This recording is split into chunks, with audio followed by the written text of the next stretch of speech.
Welcome to my den of anime, Matthew. You goddamn weeaboo. It's slightly wet down here.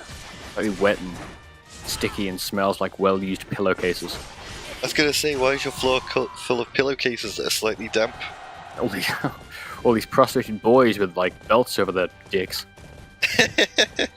Such an odd thing to decorate my room with, but hey, we're here in I don't even know what the game. Hold on a minute. Are you in Arslan, the Warriors of Legend. That's what this game's called. Where are you? Are you like a bootleg Aladdin? Basically, this is I didn't know this. I can show you the Earth. I didn't get the reference. I don't watch Disney shit. It's a song. I can show you the world, but you're a bootleg Aladdin. So the lyrics are slightly different. You fucking lost me. Do you want to sing some more Aladdin? Is this from like the Aladdin movie or something? I think so.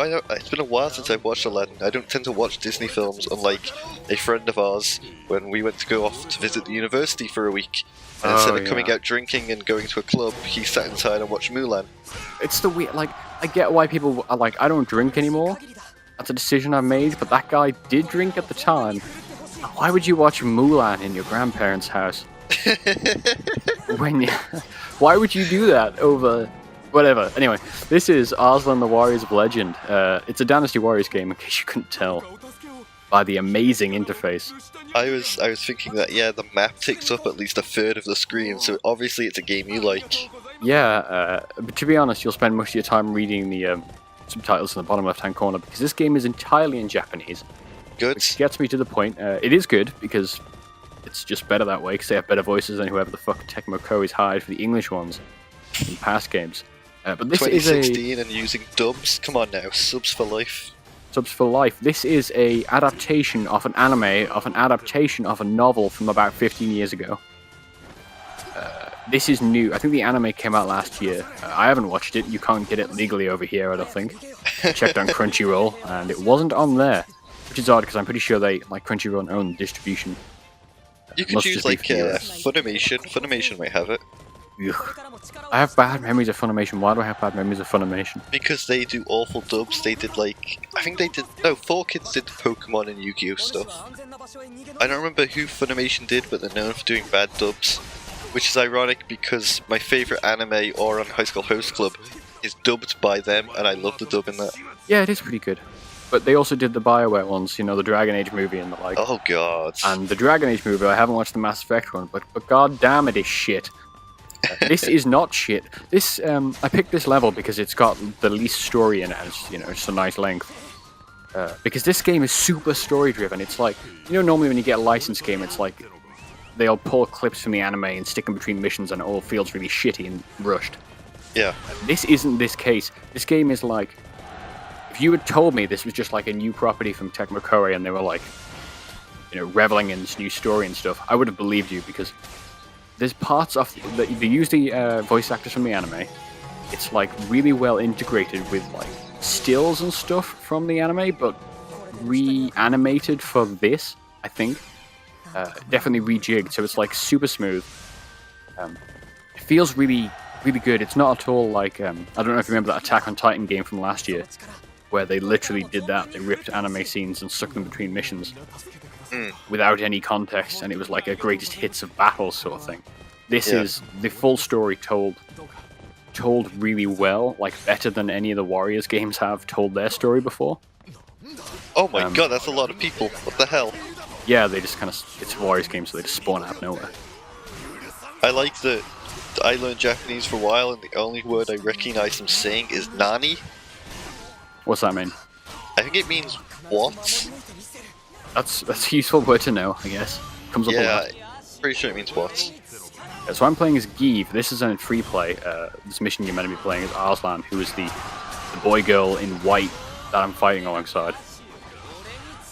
I say boy girl because you could. This is a boy, right? It has like a boy voice. Give is definitely a dude. Yeah, he's like a rogue womanizer. Plays the lute. Of course, he looks like a womanizer. Goddamn. Arslan is like the prince. He's kind of naive. He's like, you know, he's the open-minded goody two-shoes hero of the anime. He's actually, he goes in some interesting places, because it's like, it's all politics, betrayal, and like religious persecution and slavery. It's fucking really interesting story. God.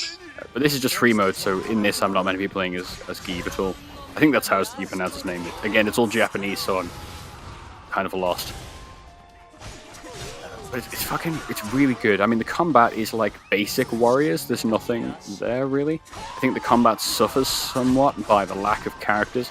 Like, a lot of what you're fighting is just, you know, officers with the name Captain over their heads, as opposed to enemies with, like, unique movesets. But ultimately, you know, it's about the story, and I think it's conveyed really well. And also, the fucking art style, dude. Look at those anime-ass 3D characters. I was gonna say, it looks kind of cel-shaded, even. Yeah, it's really strong. They do this really nice thing, and this is where it matters that they're not just pulling video clips from the anime. Where, in between the missions, they will have, like, it's almost like a visual novel style, like, animated stills kind of thing. And they will have, like, the dude's face, and then they will fade it in a really nice sort of, like, crossfade into the actual game, and it'll just play. Because all the loads are hidden behind the story scenes. So it's like you're just going from 2D face to 3D face, and then you're just in the mission. It's really neat. Considering that the Warriors games have got so many menus in them, which are all terrible. Traditionally. It is a really good licensed game, which I don't say often. I haven't watched the anime or anything, so I can't say that it is a particularly good representation of it, but it is complete. The story is like cohesive. It's fun. Came out of nowhere. I didn't even know it existed until like a week ago. Yeah, I didn't even know what this was until we started the video. And I just saw it it was on Friday morning. I saw it on my Twitter feed, the Tecmo Koei account posting about this game, and I'm like, I'm pretty sure I've seen this art before, probably from them.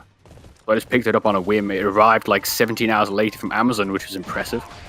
I just took up my entire weekend. Yeah, it's good. It's like there's a story mode and there's a free mode, which obviously lets you replay story missions as any character. I think it's about 15 in total. And then there's also like non-story like scenarios that get unlocked as well. I haven't really played any of them, but what is this playing on, by the way? I don't think you mentioned it. PlayStation 4. It's also on PC. I think it's on Xbox One. I don't know if it's on the last gen. Tecmo Koei are weird. They release some games only on all three Sony consoles, some on, just current gen on both sides. And they're pretty inconsistent. Well, they are Japanese. Japanese people don't understand. It's a cool game. Like, you don't go into it expecting like the most technical Warriors game, but it's a really good story, and I think it's told real well. So look for a review on GameDropZone.com, and thank you.